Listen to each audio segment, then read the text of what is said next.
Eu não estava me escondendo após 7 de outubro. Eu estava fugindo do Egito. Eu escapei do Egito, perseguida pela Irmandade Muçulmana. Eles têm um objetivo, que é destruir o Ocidente. E esta semana estou na Conferência CUF em Washington, D.C., Cristãos Unidos por Israel. Conhecendo os palestrantes mais fascinantes, com ideias incrivelmente revolucionárias e tendo a oportunidade de encontrar pessoas que pensam da mesma forma. Agora, eu tenho uma velha amiga que já participou do nosso programa 2 vezes, minha querida amiga Dália Ziada. Dália, como você está? Estou tão feliz em te ver e estar com você. É ótimo te ver. Da primeira vez que entrevistei, você me contou sobre a experiência terrível que teve no Egito quando basicamente disse que o dia 7 de outubro foi ruim. Você foi perseguida. Você foi embora e veio para os Estados Unidos. Da segunda vez que eu entrevistei, você me contou sobre a experiência terrível que teve em um campus universitário quando foi falar sobre o Oriente Médio e alguém tentou te envenenar, pelo amor de Deus. Mas agora você está em um lugar melhor. Estou em um lugar muito melhor agora. Lembro da primeira vez que conversamos, era a minha primeira semana nos Estados Unidos após fugir do Egito. E eu não estava me escondendo. Você não estava se escondendo. Sim, eu estava. Lembro que postei uma foto e você pediu para não revelar o local. Exatamente. Sim. Exatamente. Agora, aqui estou eu sentada com você em Washington, D.C.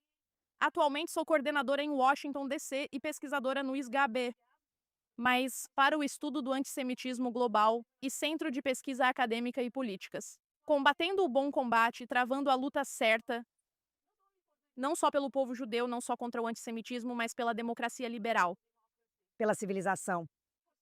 Pela civilização, exatamente. Contra todas as forças da direita e da esquerda e todas as ideologias religiosas ruins que querem destruir a civilização ocidental por dentro.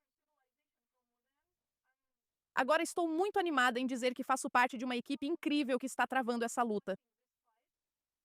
E eu sinto que esse é o meu momento de vingança. Vou te contar uma cena que vai resumir isso. Em outubro de 2023, depois de 7 de outubro, eu estava fugindo de Egito. Eu saí do Egito, perseguida pela Irmandade Muçulmana, os salafistas, até mesmo meus compatriotas egípcios que me consideravam o meu próprio governo, me chamaram de traidora por me posicionar contra o Hamas. Isso foi em outubro de 2023. Algum tempo depois, em 25 de outubro, eu estava saindo da Casa Branca com minha chefe, Charles Small, que você já entrevistou em um dos seus episódios. E depois que nos encontramos com altos funcionários da Casa Branca, oferecemos a eles um relatório do qual participei da redação sobre a Irmandade Muçulmana. E eles nos disseram que vão designar a Irmandade Muçulmana como uma organização terrorista e que a notícia sairia em alguns dias. Imagine isso, como se fossem 2 anos. Que fechamento de ciclo. As mesmas pessoas que te perseguiram e te fizeram sair da sua terra natal. Você fazia parte de designado como uma Eles me organização colocaram terrorista. aqui para estar na Casa Isso é Branca e lindo. lutar contra eles e testemunhar esse momento deles sendo designados antes de qualquer outra pessoa.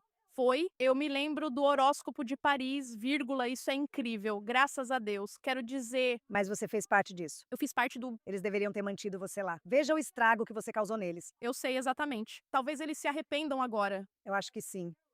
Sim, mas eu sou tão sortuda, tipo, eu encontrei o meu pessoal, tipo, as pessoas certas que realmente conseguiram me empoderar do jeito certo para fazer as coisas certas.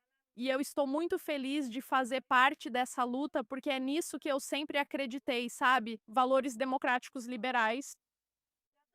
Isso não pertence só a um lugar, sabe? Não pertence só aos Estados Unidos, não pertence só a Israel, mas a qualquer ser humano que acredita que a liberdade é algo, sabe? Esse é principalmente o trabalho que você faz agora, Dália. Que tipo de pesquisa está realizando? No SGAB, na verdade, fazemos tudo. Primeiramente, o que torna nosso trabalho no SGAB diferente são as pessoas e a qualidade da pesquisa.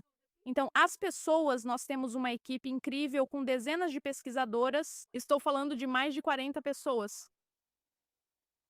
de todo o mundo, de origens diversas, diferentes especializações, diferentes também origens religiosas e culturais, o que realmente enriquece a pesquisa. E outra coisa, a qualidade dos produtos. Nós não produzimos apenas, tipo, sabe, resumos curtos que todo mundo faz em DC. Ou em qualquer outra capital do mundo. Mas pesquisas acadêmicas de alto nível que eu vi com meus próprios olhos, formuladores de políticas aqui e agora é, aliás, também em todo lugar. E até mesmo em alguns países árabes, onde também temos contatos muito bons. E eles estavam ávidos por isso. Porque tudo o que eles recebiam era só a superfície, tipo, informações superficiais, sabe? Como se as pessoas só arranhassem a superfície, mas ninguém vai tão fundo quanto a gente. Analisando as ideologias que ameaçam os Estados Unidos e outros países ocidentais, conectando os pontos entre o que está acontecendo no Oriente Médio e o que está acontecendo aqui, algo que poucas pessoas estão fazendo, especialmente diante de todas essas afirmações de que o antisionismo não é antissemitismo e de que o anti-americanismo seria algo separado, quando na verdade tudo isso está relacionado. Acredito que estamos fazendo algo especial e estou muito feliz em fazer parte disso. Eles estão ouvindo, Dália? Os formuladores de políticas estão ouvindo? Eles estão fazendo algo a respeito? Eles sentem a ameaça agora? Então, na verdade, não só estão ouvindo, mas agora eles vêm ao ISGAB para treinar seu pessoal de diferentes grandes agências dos Estados Unidos sobre como lidar com o islamismo radical, como lidar com os protestos que estão acontecendo em todo lugar. Para dar a eles uma ideia do que esses slogans significam, ver os slogans que as pessoas usam e quem são, analisando até mesmo. Quero dizer, o nosso projeto mais recente que acabamos de começar é sobre a DSA Sim. e a Associação Democrática Socialista, que na verdade eles têm. Eles deviam se chamar islamistas. Exatamente. Eles não têm nada a ver com democracia. São uma ideologia que ameaça os Estados Unidos, ameaça o mundo ocidental. Então, nós discutimos tudo isso. E quero dizer, nós trabalhamos em tudo isso. Então, e sim, os formuladores de políticas estão ouvindo e continuam nos procurando. Não mais. Ou nos aproximamos deles com as Eles informações entram estão em vindo até nós, pedindo, por favor, nos ajude a entender isso. Por favor, nos ajude a juntar as peças sobre esta e aquela questão. Então eu acredito que sim, sim, nós somos tipo, eu diria, tá bom, graças a Deus essa administração entende o nível do risco, o nível do perigo, pois caso contrário, acredito que se tivéssemos ficado com a administração anterior, estaríamos em situação muito ruim agora. bem, eu acho que há muitas pessoas que não querem enxergar as ameaças ou isso desafia as suas. Eu acho, né, a própria visão delas sobre o que as outras pessoas como elas se comportam ou o que elas fazem, elas acredito que muitos, inclusive eu, querem crer que outros pensam igual, mas não compreendem ideologias e valores muito distintos. Elas não entendem. O problema é que por tanto tempo elas pensaram que o radicalismo, o Hamas e todos esses grupos e o Irã também eram vistos como o problema de Israel, Sim, ou o problema do povo judeu. sim. Eles não entenderam que o alvo final desse ódio é o Ocidente. Não é só Israel, não é só o povo judeu. E, na verdade, o ataque à comunidade judaica aqui nos Estados Unidos, que vimos nos últimos 2 anos, não foi acidental. Não aconteceu apenas como uma reação a alguma guerra acontecendo a milhares de quilômetros daqui. Foi intencional e bem planejado. E por que o povo judeu em particular? Porque se você observar em toda a literatura desses grupos radicais, sejam os comunistas ou os islamistas, a Aliança Vermelho-Verde, sim, em toda a literatura deles, eles têm como objetivo destruir o Ocidente. E para destruir o Ocidente, você precisa olhar para os pilares sobre os quais o Ocidente está sustentado e destruí-los um por um. O principal pilar, na verdade, em certo momento, era a ideologia cristã. Agora, a ideologia cristã não é tão forte quanto antes. Ironia é que grande parte do Ocidente hoje já deixou Deus para trás. Sim, Qual é o único pilar que ainda é tão forte, com foco na identidade coletiva? Aliás, também, e a identidade coletiva deles não é só religiosa, mas também sobre esses valores liberais democráticos. Valores é valores. É o conceito de liberdade. É a comunidade judaica. estamos no caminho. Eles estão no caminho. Então, ao atacá-los usando a Palestina, usando a chamada causa palestina, usando o antisionismo e o ódio a Israel como plataforma para se apoiar em um pretexto aparentemente legítimo ou em uma linguagem politicamente correta para atacar e minar esse pilar judaico que ainda mantém o Ocidente forte. Esse é o objetivo deles, por isso vimos tanto ódio. E eu vou acrescentar a isso dizendo que no último ano vimos uma camada extra desse ódio, que são os ataques à comunidade cristã evangélica. Estamos aqui na CUF esta semana, Cristãos Unidos por Israel, que eu acredito que a Irmandade Muçulmana e outras forças islâmicas também identificaram como um obstáculo para separar os Estados Unidos de Israel. Separando esse vínculo que cria essa força de defesa, esse campo de força contra o islamismo, totalmente visado este ano. Claro, claro, quero dizer, também grupos como o CUF e outros grupos, eles estão fazendo um trabalho tremendo, na verdade. Acredito que eles entendem a ameaça que mencionei para você, acabei de falar sobre isso, que ao proteger a comunidade judaica, eles estão protegendo a si mesmos. Sim, Eles estão protegendo seu país e sua civilização. Por isso eles correm esse risco. E, claro, os islamistas vão continuar tentando criar uma divisão entre Israel e os Estados Unidos, assim como os comunistas. Por quê? Porque eles sabem que se fortalecem mutuamente. Aliás, não é só os Estados Unidos que são importantes para Israel e para a força de Israel, mas não, olhe para Israel hoje. Israel é o ator mais forte do Oriente Médio. Realmente é a potência mais forte do Oriente Médio. sim, E se os Estados Unidos quiserem ter sucesso globalmente, não só no Oriente Médio, eles têm que apostar no cavalo mais forte, que é Israel. Israel tem sido um aliado tremendo dos Estados Unidos em termos de inteligência, de capacidade militar e de economia. E é a única democracia na região. Sim, tem problemas agora, mas é a única democracia na região. sim. Então Israel é igualmente importante para os Estados Unidos. E ao transformar isso em uma divisão, Os maus vencem. Thalia, você é especialista na região. Como você vê os países do Golfo neste momento? Como você vê a aliança entre os Emirados Árabes Unidos e Israel? Acho que está mais forte que nunca. Mas aí você tem os sauditas, que têm sido muito, eu quero dizer, oscilando quanto à posição que adotam. E eu sei que a MBS tem suas próprias pressões internas. Como você vê a situação após a guerra com o Irã, já que não temos certeza do que vai acontecer? E os países do Golfo que também foram atacados pela República Islâmica.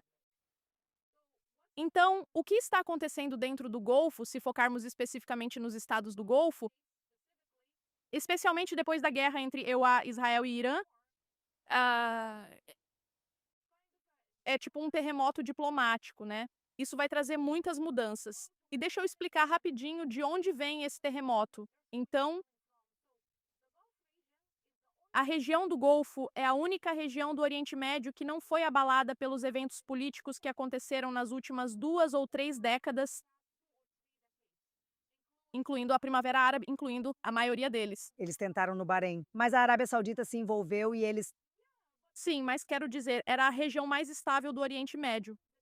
sim, Agora, pela primeira vez, eles estão em guerra. Eles se viram em guerra já que o Irã já estava atirando neles. Eles precisam se defender. E pela primeira vez, eles testam até onde os Estados Unidos estão dispostos a ir para protegê-los. como os EUA se saíram nesse teste? Muito mal. Exatamente. E para a surpresa deles, eles agora não sabem, ok, será que ainda vale a pena pagar aos EUA para manter as bases deles aqui se eles não conseguiram nos proteger? Na verdade, Israel apoiou mais os Emirados Árabes Unidos do que os LAOICU apoiaram qualquer outro país do Golfo durante essa guerra. Então eles estão se perguntando coisas como: devemos seguir o exemplo dos Emirados Árabes Unidos ou do Catar? Tipo, devemos seguir o modelo dos Emirados Árabes Unidos ou do Catar? Israel ou os EUA agora? Então eles têm essa grande dúvida, há tantos desacordos internamente, mas eu acho que com o tempo essa situação vai continuar avançando. Vai empurrá-los na direção de fazer as pazes com Israel ou não fazer as pazes, Normalizando as relações com Israel, inevitável, porque caso contrário, Quais são as opções deles? qual é? Não Não restam há outra outras opções. alternativa. Exatamente. A não ser que escolham ir para a China, mas lá podem ter muitos problemas. Eles não podem, eles tentaram. A Arábia Saudita realmente tentou isso. E eu, na verdade, dou crédito a alguém que disse isso, que a Arábia Saudita é conhecida pela poligamia. Mas eles tentaram com parceiros diferentes. Eles tentam com eu, a China, Irã, Brasil, com todos que você pode imaginar. Então, mas eles ainda sabem que os EUA são quem manda no Oriente Médio. E Israel agora é a potência mais forte no Oriente Médio. Mais cedo ou mais tarde, eles terão que escolher. E, na verdade, eu ouvi que, enquanto o Líbano já estava tomando medidas para normalizar as relações com Israel, ou primeiro fazer as pazes com Israel e depois normalizar as relações, a Arábia Saudita afirmou: não, queremos fazer isso antes. Sério? Eu ouvi isso de pessoas realmente envolvidas no processo. Isso é interessante. Então, a Arábia Saudita queria ser a primeira a tomar a dianteira, sabe? Tipo, nós fizemos isso antes do Líbano. E então é assim que eles pensam, infelizmente, o que não é sábio. E por que que a Arábia Saudita está tão confusa? Porque eles também estão tentando desempenhar um papel maior do que eles mesmos, que é ser a irmã mais velha na região. Eles têm sido a irmã mais velha no Golfo, mas em toda a região, elas ainda precisam treinar muito para chegar lá.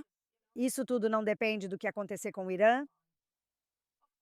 Claro, né, uma grande parte disso vai decidir como os estados do Golfo vão agir no futuro. Mas também existem problemas internos fundamentais.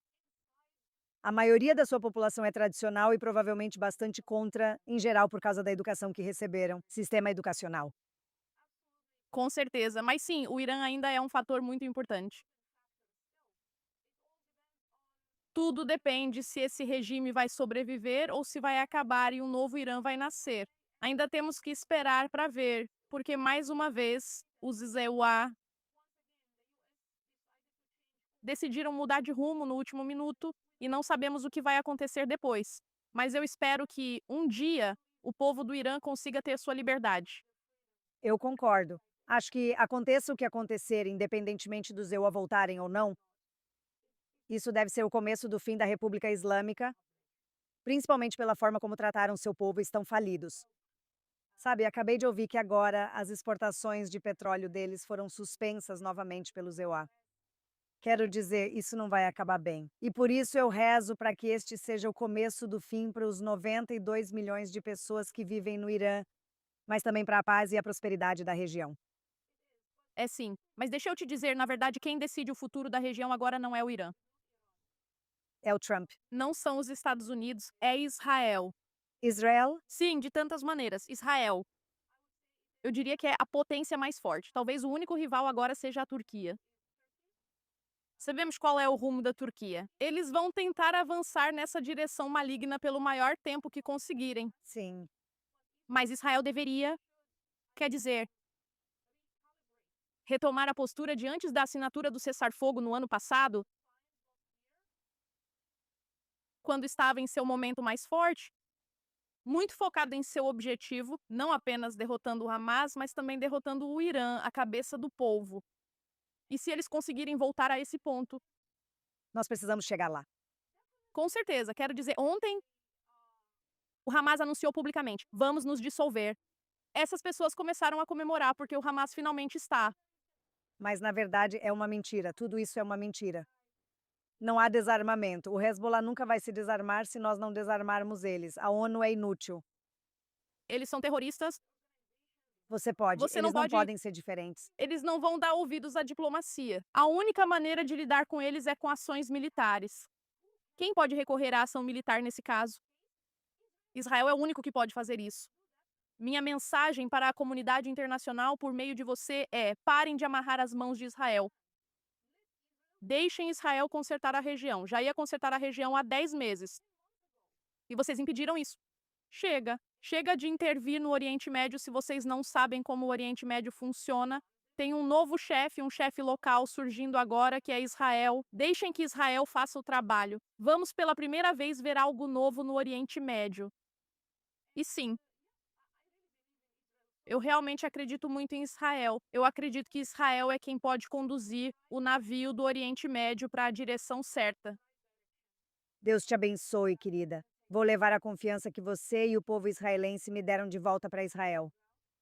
Desejamos toda a sorte do mundo para você. Você está fazendo um trabalho incrível. Você sempre fez um ótimo trabalho. Obrigada. Mas agora você realmente prospera no que faz. Você nos ajuda a construir uma região melhor. Que Deus te abençoe. Obrigada.